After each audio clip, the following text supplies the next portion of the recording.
Hi everyone, here we've got DOOGEE N30 and let me share with you how to change SIM pin on this device. So first of all we have to enter the settings, and now let's find the security. Here we have to scroll down and tap on advanced, and right under it we've got SIM card lock, so simply enter. We've got the option change SIM pin, so just tap on it, and here we have to enter our old SIM pin, so let me do it.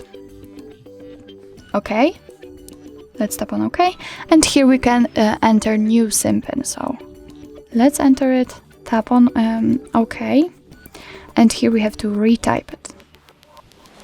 And as you can see, we've got the information that the SIM pin has been changed successfully, so if you will restart your device from now on, it will require the new SIM pin.